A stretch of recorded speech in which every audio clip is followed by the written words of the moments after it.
how you learn something is as, if not more important than what you learn.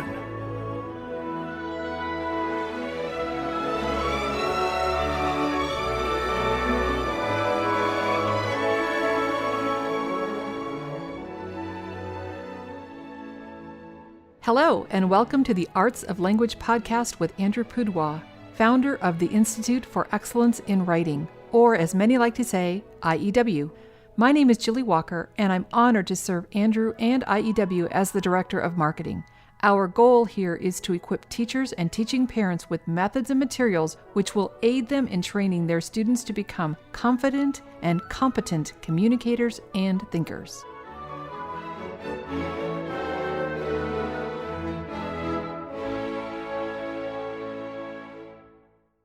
So Andrew, I thought today would be a good day to talk about the topic of study skills, and I have a reason for this.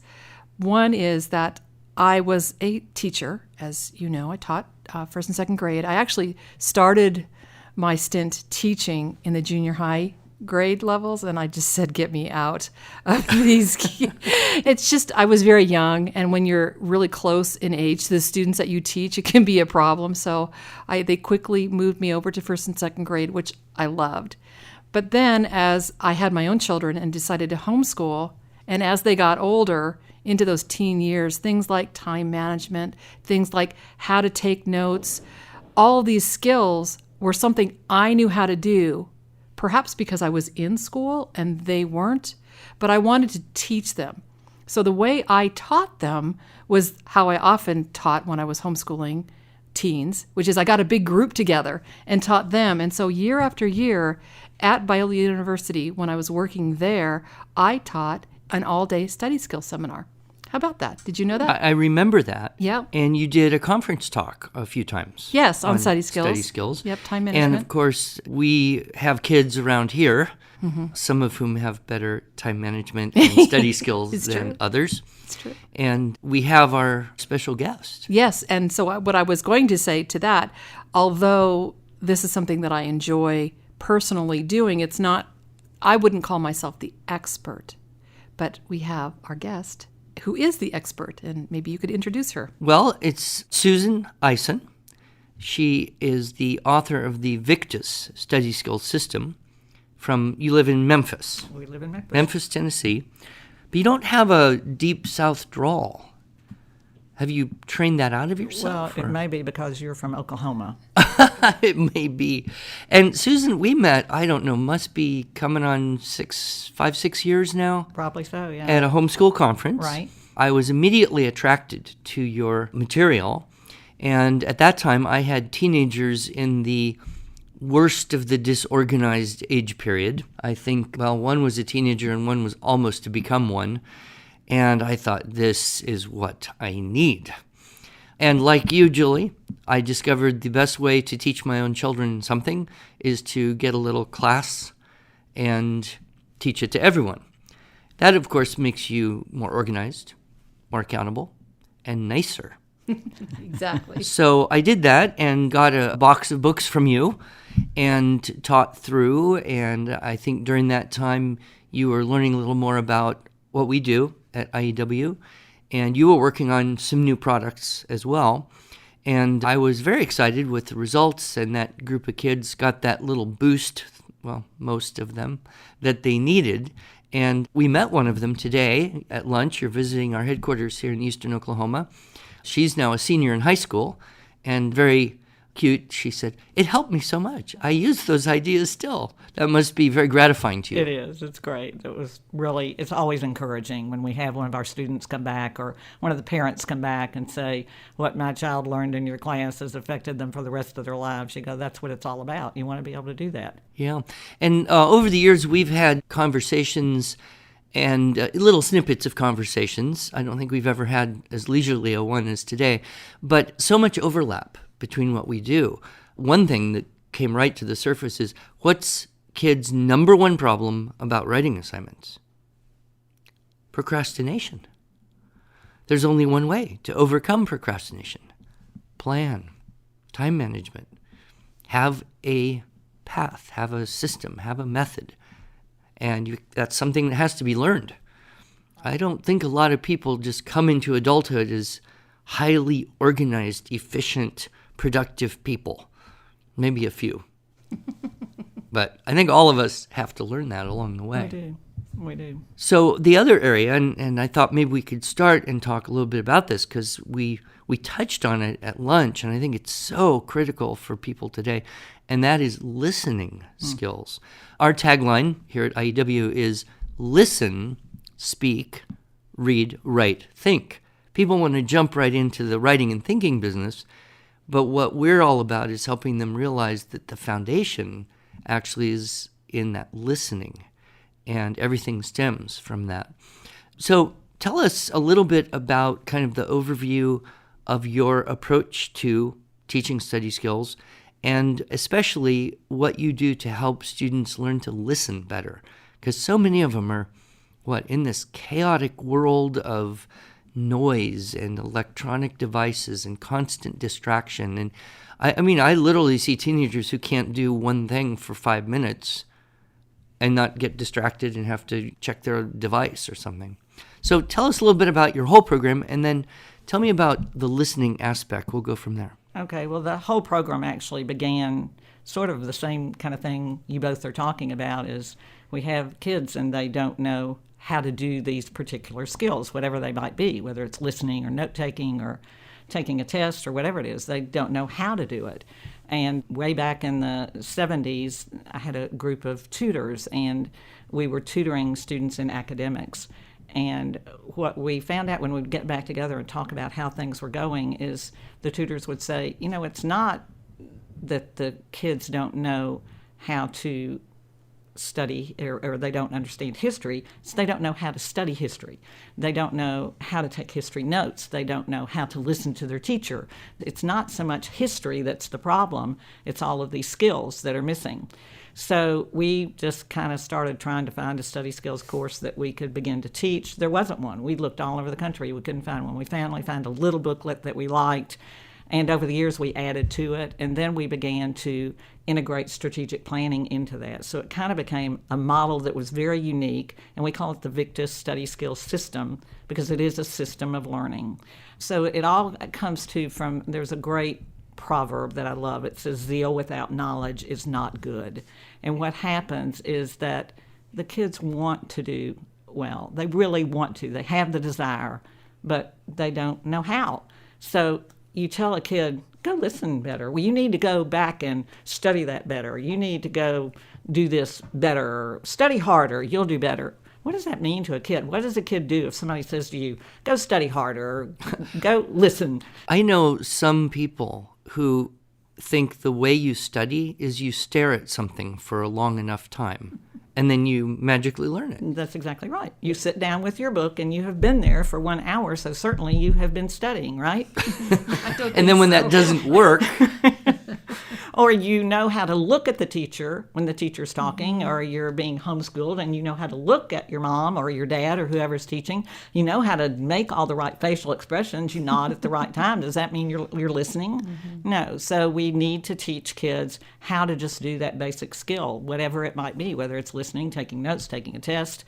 All of those are what we call basic study skills. I love that you mentioned strategic planning, because that, of course, working here at IEW, helping run a business, so to speak, that's a big part of business too. So it's not just helping students in academics. It's actually, I'm kind of doing air quotes here. It's helping students, preparing them for the, quote, real world of business, is strategic planning. Because whether you're running a household or running a business, you need to have some skills in strategic planning. We have on our website, in our Victus Study Skills System.org website, we have the video of a student, and he is saying almost that exact same thing. He said that he was an 8th grader, and he had gone home and he told his dad what he was learning, that he was learning about goal setting and time management and writing objectives and action plans.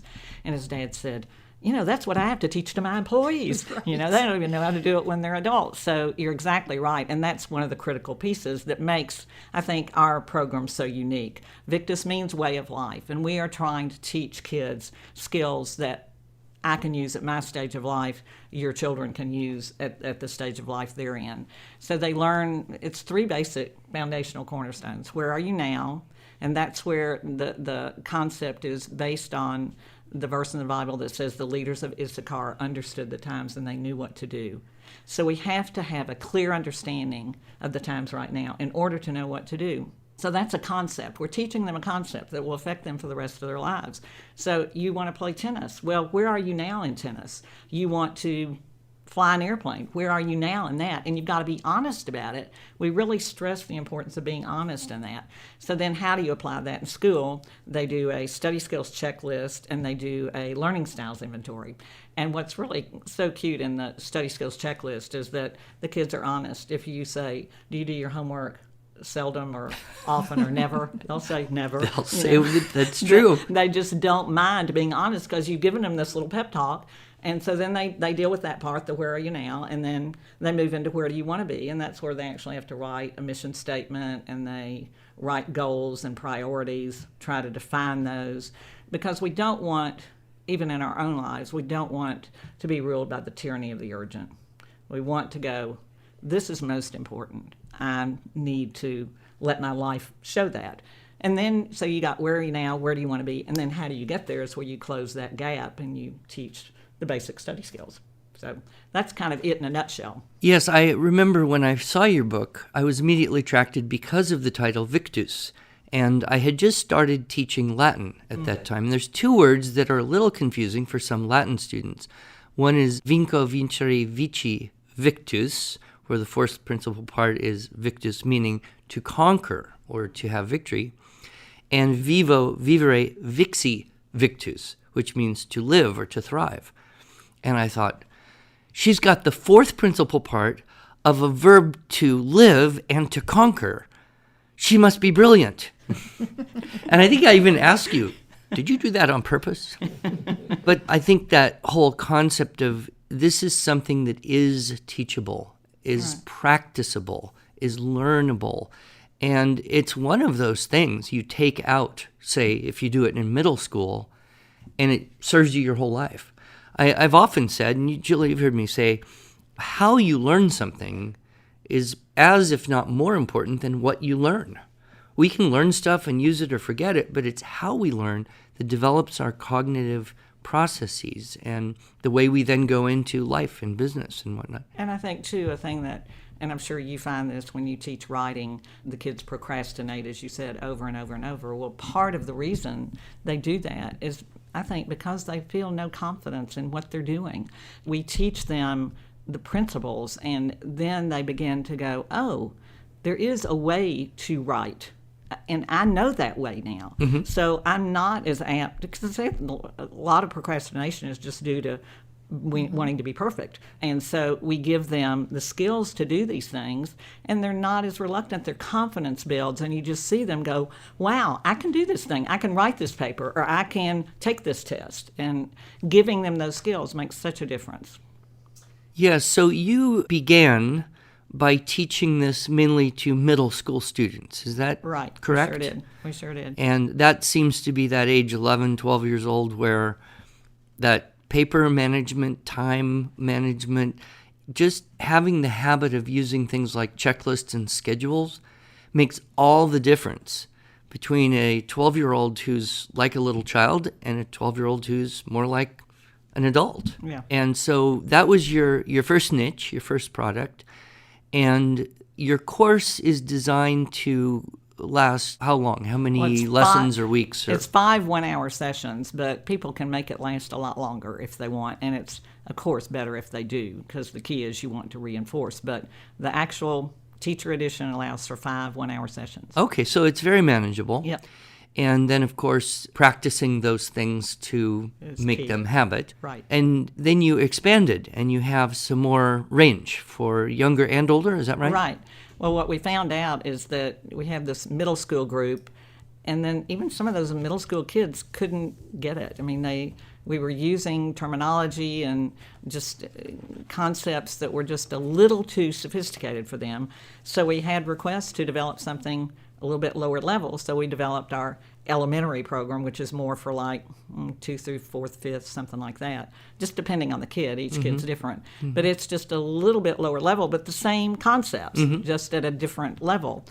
Then we had people saying, but we really want, our little bitty people to get it. We want first graders and second graders to get it. So we designed a primary program. So then we went primary, elementary, middle school. Then we had a particular friend sitting across the table from me who said, we need something for college. And so with input from you and others, we designed a program for 11th, 12th graders college, where it's, again, the same 10 lessons, same skills, just at a different level. Right, and that's kind of what we do too.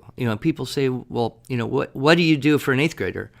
And what I say basically is I teach the same thing to everyone, whether they're in second grade or graduate school. What differs is the sophistication of the source text, the vocabulary, and the speed of introducing the new concept. So what's worth learning at any grade is worth learning at all the grades, well, if you can teach it in the right way. That saying, repetition is the mother of skill. Yes. And that's what we're doing, is repeat it, so that it does become a skill, it becomes a habit, then it becomes a way of life. Yeah, I believe it's the Jesuit order's motto, repetitio mater studiorum. Ooh. Repetition is the mother of learning. And so, yes, then you also were teaching these classes at home in your own town, and then traveling a bit and doing kind of live facilitation? Right, and we had some different partners in different cities also doing the same thing, and they would use the same materials, but it was just us,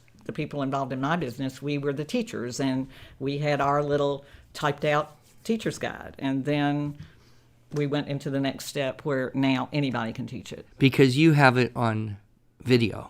Yeah, we have it on video, and we have a teacher edition, so you've got the whole deal there. If you decide you want to teach it, you take the video, you take the teacher's edition, just like you did. Yep. And you just I did it, and it worked very well. I need to do it again soon for this next wave of 10-year-olds. So our business is kind of parallel in that you were out teaching it, you produced the materials, and then you created the videos so you could duplicate yourself, which is what I did. Was I realized I can't be everywhere all at once. Right. And if we will expand the influence of our work, and I know that's where your heart is. It's more a ministry than a business for you, I think. It is. Well, I think we're both saying the same thing, that we see things in our culture now that we don't want to continue in that trend. We want kids to have a lot of the things that are lost. I mean, like things we've heard often, the lost tools of learning. I mean, we go back to things that Dorothy Sayers said a lot. It's that same kind of idea. We've lost those. As I was sharing with you earlier at lunch, a reader from my great-grandmother in the 5th grade, and the people that she was reading in the 5th grade. Our 5th graders never even heard of these people. Sure. And so we've got to recover some of that in order to make a difference in our culture. I mean, I think that's what it's about. It's not just a something to do. It is a mission. Yes. Now, you've done a lot of work with schools. Yes. Public schools, private schools. And you mentioned to me that it's a pretty easy sell, that as soon as administrators see this, they know we need this. Absolutely. But since then, you've moved to have a greater interest in the homeschool market as well. How did that come about, that you even found out about homeschooling? Well, it's real interesting. My daughter had been homeschooling, and we had gone to a couple of conventions, and I would help her pick out materials. And I'd been trying to figure out what to do with my study skills program to get it out there in the world. And so she and I had gone to a convention in Memphis and the year before, and we had helped select her products. Well, the next fall, I got an email from that homeschool convention group and asking us to just come back, sign up again, come back again. I thought, what if I just contact them and see if they would like to have our products there? Well, I didn't have a product at that time. Oh. Except what we used. And so I contacted her, a great lady. We're still friends. And she said, yeah, it's October, and we're having our convention here in April.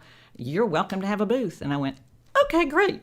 Well, I just went crazy for those next few months. And we ended up, God just brought the right people together. We had a designer. We had a We had an editor. We had all these fabulous people just pulled together right at the right time, and we ended up having a product. And so that's how it went from just being my little group to now anybody. What year was that? Do you remember? 4 years ago. 4 years ago. Yeah. Okay. So I must have met you right around that time. You met me when I first started. That was the convention. The very first one. That was my first convention. Wow. When my computer would not work or anything, and I had to get people to help me to do I was not doing great, but somehow it worked. And you pretty much, this is a home business you run with your husband, Mickey, who's here with us. Right. And you now are seeing such rapidly growing interest. Right. You're wondering where to go with it. You're exactly right. Well, it's a good problem to have. I would commend you on the design and the layout. I found it very attractive, easy to use. Clearly, it was created by someone who understands children that age.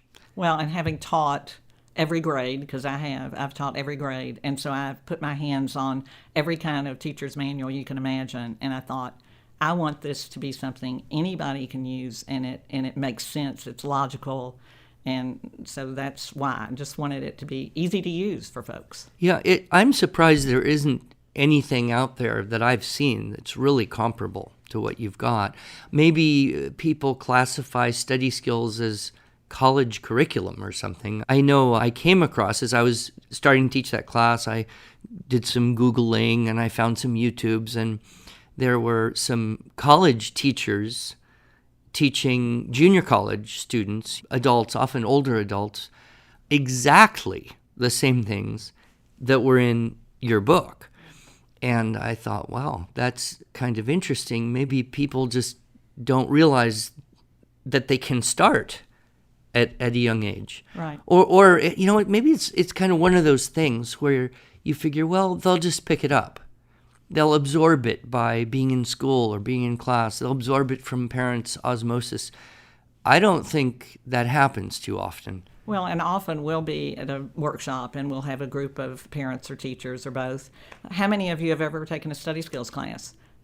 Rarely does a hand go up, because most people are never taught, and that's what made us decide this needed to happen. And not only that, to have a system of study, because for a long time we taught it not the way it's being taught now. We just had those skills, just note-taking, this. Now it's a system where the kids feel uncomfortable where they are now, because this is where they want to be, and they've got to figure out how to close that gap from where they are now to where they want to be, because they're uncomfortable with, oh, I don't ever do my homework. You've got to create that sense of discomfort for them to want to learn how to take notes or read for information. And so that's part of what happened. I often say that teaching and sales is essentially the same job. It's Absolutely. Hurt and rescue. That's the So, correct way to put it. you know, your approach fits in very well. I remember when the kids did the self-assessment and kept a little log of how they spent their time, how they were really very shocked at how much time they used doing things like eating snacks. Well, when I think I mentioned that I did strategic planning consulting for a long time, and Peter Drucker, who's a business consultant from long ago, would get executives to do a thing he called an executive audit. So I would do this with CEOs of companies, and they say, I don't need to do that. And I said, yeah, you just keep track of what you do for 3 days. Keep track of it. And these are people who have already achieved a high level, but they look at their day and they go, no wonder I don't get anything done. Right. So we need to learn this while we're young. So, Susan, you told us that you start with asking the question, where are you? And they do an honest assessment. And then you ask them where they would like to be. Again, an honest assessment. Perhaps you encourage them to dream big. Absolutely. And then there's that gap. There's that tension. How do you fill in that gap? What are some of the skills that you're actually teaching the students? Okay. They do learn a method of reading, so that we tell them, okay, I want you to read these 2 pages the way you normally read it. Then they read it. Then we say, you're never going to read that way again. We're going to show you a process for reading. So then we show them the process. We teach them there are steps in reading. You don't just pick up page 22 and read to page 33. There is a way to read. So we teach them that. We teach them how to take notes, not only from written material, but from a lecture. So I'm listening, and how do I take notes? You look at a 5th grader's notes, they're going to try to write down everything a person says. And so you've got to teach them how do I take notes? Listening. How do you listen? What do you do when you listen? How do you know when somebody's really listening to you? You need to be doing the same thing. So teaching them steps for listening. How do you take a test? So many kids are petrified to take tests. They're just so scared. And you go, all these are just people that wrote these tests. Even if it's a standardized test, it's not somebody you need to be scared of. It's a person, and there is a way to take this kind of test. So you tell them how to take each kind of test. So those are some of the main ones that we teach. Great. And I assume that a big part of this is time management. Well, that's huge. Prioritizing your tasks. Right. Even having a checklist, which we're big Right. fans of checklists around Right. here. So, Yeah, you move from like when they set their goals, because they'll learn how to, let's say they say a goal is school, and under that goal of school, they'll have a subject of history. Then they'll write an actual objective to increase my grade from blank to blank by such and such a date. And then they have to write an action plan. So what are the steps that I've got to take? Then you take those steps, which have got dates on them, and you plug them into your calendar. And now we have a planner also that we have developed, so they can take all of that they have done here in their workbook, and now they put it in their planner. So there's daily reinforcement, and they go, okay, so I'm doing this thing to achieve this goal. I'm not just randomly doing this thing. It is for a purpose, and that goal is to help me achieve my mission. Now, as you're describing this, I'm looking at your materials. They're in front of you right now, and they're actually paper. And I can't help but think, sorry, I'm going to say this, boss, but I can't help but think this wouldn't be too hard to turn this into an app. But I do love the fact that it's on paper, and that as they're learning this, they're learning putting pen to paper and just getting really into it that way. Well, and I think we all experience how easy it is to jump from app to app to app, to YouTube to Facebook, to Instagram, to my weak point, Scrabble.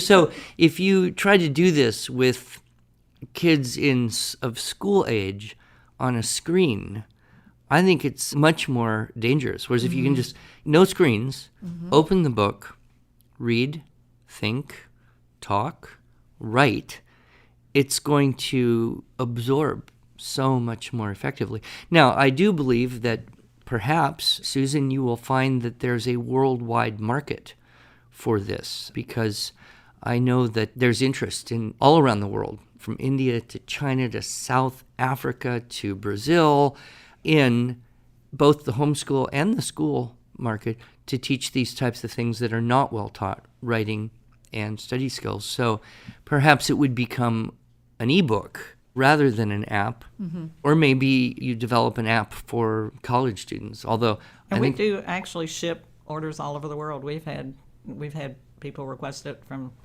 more countries than I can tell you right now. It's exciting, isn't it? It is really exciting. Okay, so I'm sure that many of our listeners would love to see your website, and I think you have sample pages, sample lessons people can look at.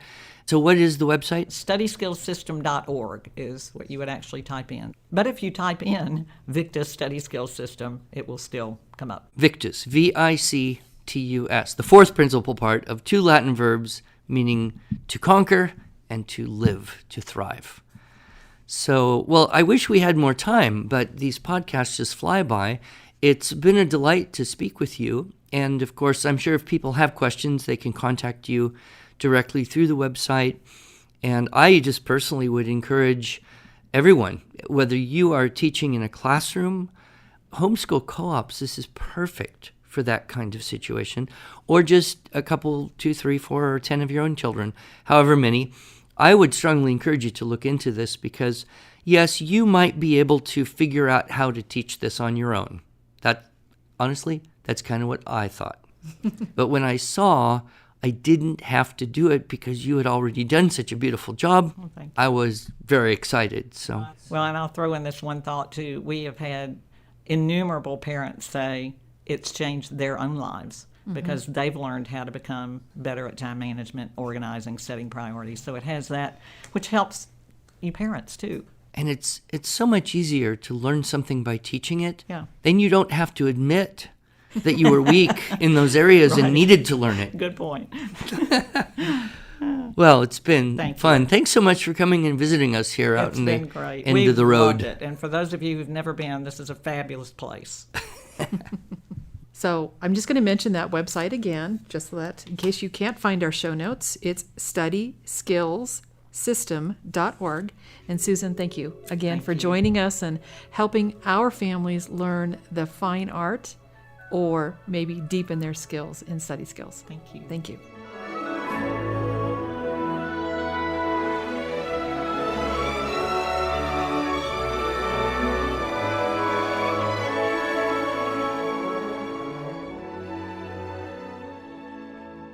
Thanks so much for joining us.